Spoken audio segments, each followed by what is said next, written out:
Data is the new oil, and you too can tap into it. It might also be replacing your job soon, so you need to position yourself not to be a victim. You may have questions like, what is data science? What is the work of a data scientist? What skills are required to be a data scientist? What are the challenges of becoming a data scientist? How do I become a data scientist? At Southgate DataNet, we answer all these questions. We lay a foundation for what it takes to be a successful data scientist, with lots of projects and hands-on exercises to build your confidence. To start your career as a data analyst, sign up by visiting www.sgdatanet.ng/sign-up. For more information, send us an email info@sgdatanet.ng or call +234 808 226 3768. Data is the new oil, and you too can tap into it. It might also be replacing your job soon, so you need to position yourself not to be a victim. You may have questions like, what is data science? What is the work of a data scientist? What skills are required to be a data scientist? What are the challenges of becoming a data scientist? How do I become a data scientist?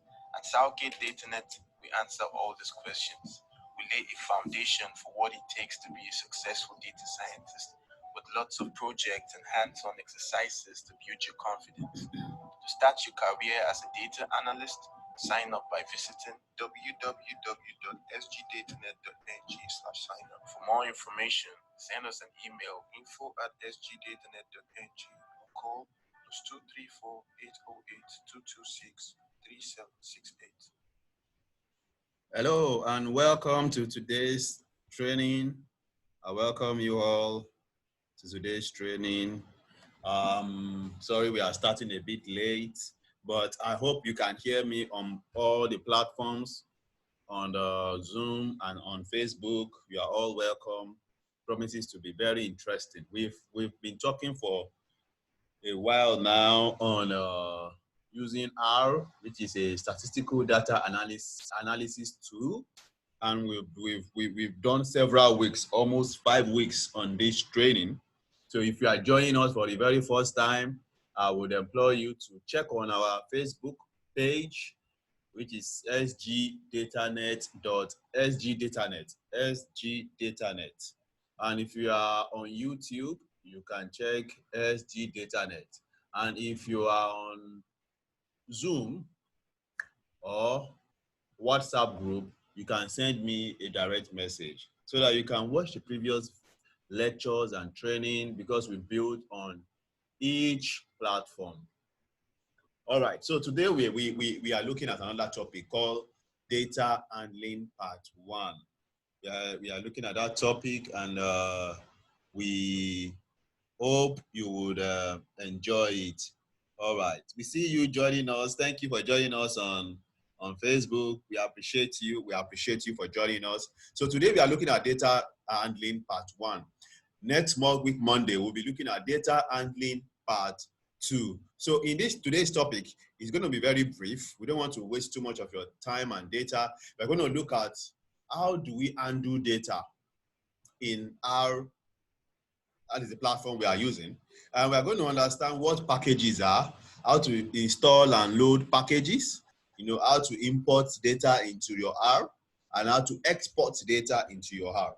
All right, so today we are looking at those 3 topics. Thank you for joining us. Thank you. I can see you on Facebook. Thank you for joining us. We appreciate you. All right, so today we're looking at what packages are. I said earlier that we started this course several weeks ago. So if you want to join us and get to speed to where we are, you need to watch the previous videos, the previous lectures. They are all on YouTube. And our YouTube channel is SG Datanet. All right, so today we're looking at package. What are packages? Packages are codes or programming codes that have been written, not by you or by me, but by the developers of R. What they do is they help to make your job easy. They write those codes, and those codes are bundled as functions. So when you need to perform a task, let's say you want to perform a task of regression, you don't need to write all the codes for regression. You know, regression is something in statistics. You don't need to write all the codes of regression. You just need to go to, I can just use this term, the R store, pick up that package that can do the regression and pass your data through that package, and it will do the regression for you. It's just like you want to do so many. Let me not use regression if I'm not familiar with regression. Let's use Excel for example now, Microsoft Excel. Let's say you want to perform a specific task, like you want to perform a task that will calculate summation of all the rows. At the same time, you want to perform the standard deviation. You want to perform the square root. You know, doing those things mathematically yourself will take you time. But when you call the function and you just click, put square root and put the number inside the bracket, the square root function will calculate the square root for you. You don't need to know how it does it. As long as you have called the function and you call it, in Excel, we call it formulas.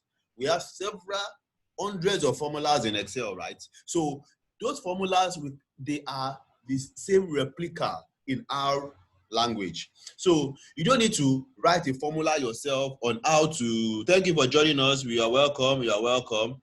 So you don't need to write the formula for how to perform standard deviation. You need to start writing all the codes yourself. You just call the formula and put your data inside, and it calculates the standard deviation. So we have the same thing. So here I read that package is a collection of R functions, data, and compiled code put together in a well-defined format here. And packages remove the need to write the lengthy or complex code or R script. You don't need to write complex code. You will see some of them, you see how to install them. And it's very easy to execute, you know, by installing it. When you install it, you will now load it. You only install once. Once you have installed it, it means, you know, by default, all those packages don't come with R. So you need to install them. But for you to install them, you need to make sure your laptop is online. You need to make sure that you are connected to the internet, because it's going to download this from the R server repository onto your laptop. And once that, you will see how it's being downloaded. And once it's downloaded, it's there forever. And you can use all the functions that package comes with. All the functions the package comes with, you can use it. But for you to use it, you need to write the code that will load it on your R script. You need to load it. Then R will know you want to use it and make it available for you to use in your code. All right.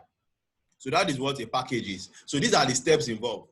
You find the package, you install the package, then you load it when you want to use it. So if you want to use it tomorrow, you still load it tomorrow, unless you are using the same code.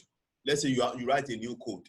So we are going to go straight into our R Studio, and this, I'm going to fire up my R Studio now. This is my R Studio. I'm going to fire up my R Studio, and in my R Studio, you can see that I have several panels. We have like four compartments, right? We've done all this. We've explained the interface. We've explained the architecture. We've explained the look of the interface earlier. So I would advise you, once again, go to our YouTube channel, SG DataNet, and get a look into the videos. It's very easy, straightforward. Just go to SG DataNet, look for our playlist on R training, and watch all the videos there for free. All right. So today, I'm going to show us how to install a package in R. So this is my R Studio, and if you look at here, we have a place here called a section here that has package. So all the packages you see here, it means they come with my R. So if there's any package that you need that is not here right now, you just need to click on install and put the name of the package here. Let's say you need a package called XLS. You see? And you just click the button install, and it installs the package. And when it is starts out to install it, and when it is installed, you can confirm by coming here and type it in the search button, xlsx. So you can see when I type xls in the list, it reduces the number of rows in that list and shows me that Excel package XLS is already installed. That is why you see it listed here. All right. So that is how to install a package in R. You know, you just come to the install, click the install, and put the name of the package. You must know the name of the package you are looking for. Let's say, and as you type, you see it brings out all the packages that start with R. Let me type D. It brings out all the packages that start with D. Let me type F, R. It brings out all the packages that start with R. So let me say, let's say I want to install this package, R1 Magic. I will just click install. And when I click the install, I'm not going to install it because I don't need it. It goes to the repository and downloads it from the server onto your laptop. So it's now available for you to use. So that is the way to install package. There are other ways. This is the easiest way, you know. You don't need to bother yourself and all that writing code. This is one of the easiest way to install a package. All right. So today, you know, I said we're going to look at how to import our data into R, so we have some data, some Excel files, and some CSV files. I'm going to show you the file. This is the file here on my laptop. See the file here. Where is it? Okay. There's a file here. You can see weather data. This weather data is the file we are going to import into our Rstudio. And for us to import it, how do we go about it? So I'm going to show you step by step how this is achieved. All right. So before you can import your Excel file into Rstudio, you need to make sure you have a package called Read Excel. Read Excel. This is it, line 4. Read Excel. So once you have that package loaded, this package comes by default with R. Read library. So for you to load a package, you type library, then bracket, the name of the package you want to load. So once I type it, it makes it available for me to use it. This is where I'm using it. This line 5. This is where I'm using that package. That package contains a function called read underscore Excel. Read underscore Excel. It contains a package called read underscore Excel. So how do I know that I have this package? I just come here and type read Excel. Okay, read Excel comes by default with R. So read Excel. I think it comes by default in R. That's why you're not seeing it there. All right. So I want to read this data into R. How do I go about it? I get a variable name because once you import a data into R, you need to store it somewhere. So I'm going to store it in this variable. It's a data frame actually. So this data that I want to import, this Excel file, is going to be stored in weather underscore data. You know, normally when you save your file in Excel, you normally give the file a name. So when I'm importing now, I need to also give it a name of where it will be stored. All right, so I'm going to write the name of where the data is going to be stored. And the name of where the data is going to be stored is weather underscore data 1. And I'm going to equate it. This is equals to in R.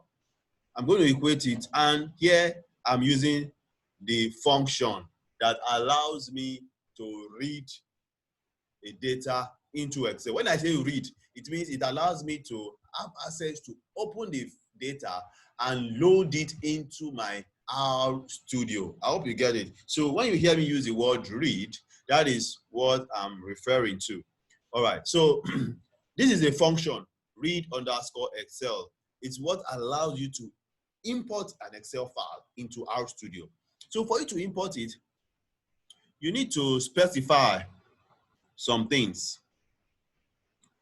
And that is the path of the file. Where is the file located on your laptop? Very important.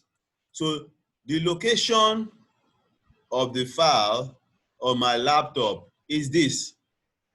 It's on my desktop actually. So you can see the path. And if you don't know how to get the path, it's very easy.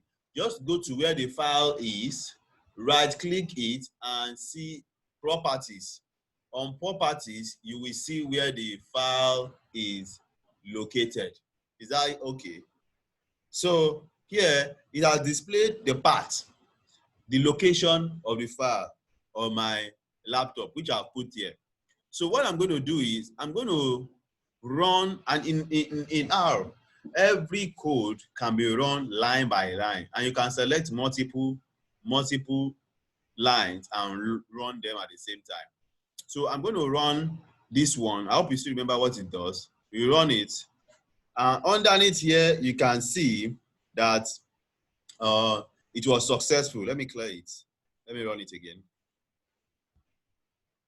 Underneath here, when you run your code, this is where you see the output. You can see that it is successful. That is why it's here. There's no error. So the next thing I'm going to do is to run this one and run it also. Now it has run it also, no error. Then I want to view what is inside the file. So this is a function also, view. So what this view will do is to allow me to see the file that I have imported into my Rstudio. So when I click on view and in the bracket, there's a bracket inside with weather_data1. Remember, we've equated weather_data1 to the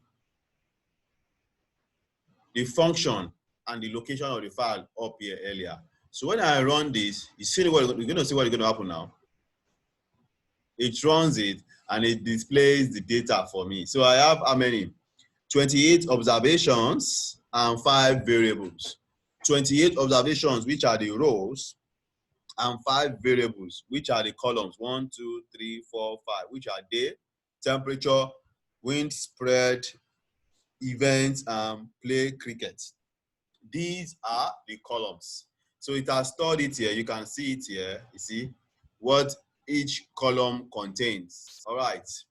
And this was a new tab. If you observe, you will see that this is a new tab. Whenever you use view in R, it displays a new tab. So I can close it. I don't actually need it. So this is how to import a XLS file, an Excel file into our Rstudio. I hope you got it. So the next one I'm going to show us right now is how to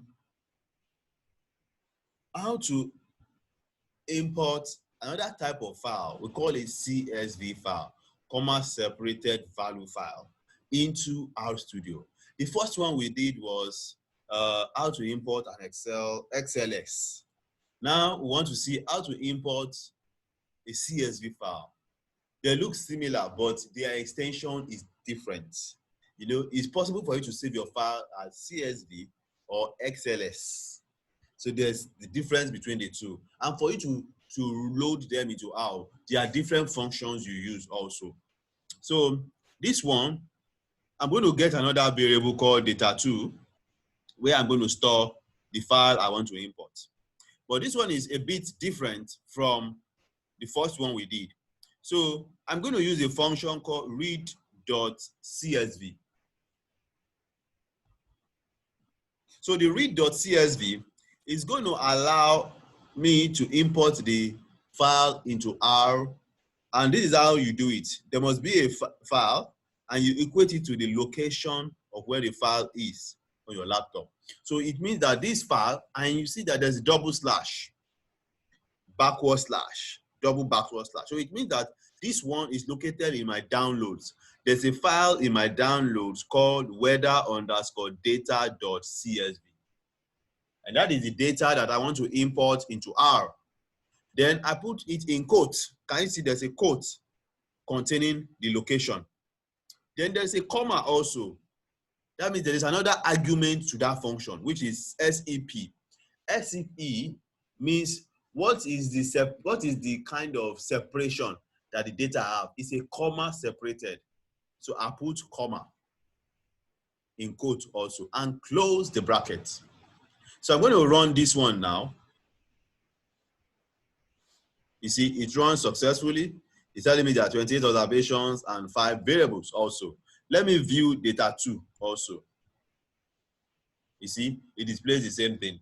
It's actually the same content they contain, but there are different extensions that ends the file. That is why we had to use different functions to access the file. I hope you are getting it. All right, I can close it. And the last but not the least way we can read a CSV file is by using the same function read.csv, but this time around, we are not locating the part of the file. So let me just run this example and you will see how it's done. You see, when I run it, it opens a window asking me where is the file I want to choose. So, you know, I didn't click this. That function file.choose inside the read.csv function make this pop-up window come alive. So I'm not going to go to where it is on my system, the location. I know it's on my download. I'll look for the file in my download. Yeah, I'm looking for the file. Just a minute. Or I can as well type whether.csv your data. Then I click open. Now it has loaded it in memory. I can as well view data 3. You know, I want to view data 3. And I run it also. Voila. So it displays the output for me. So you can see the 3 ways I've shown you how to import your data into Rstudio. I showed you the first one using the function read_Excel and the paths. And I'll show you another one of the way of reading a CSV file using the read.csv, and you declare the path and the separator. Then I showed you the easiest and the shortest cut, which is this one. And I showed you how it pops up a window. I hope you got something in today's training. I hope you learned something in today's training. Till we come your way next week, have a wonderful time. And if you have questions, you can send them on the various channels you have joined us with, whether on WhatsApp, on YouTube, or on Facebook. Thank you very much for your time. See you again next week, and bye for now.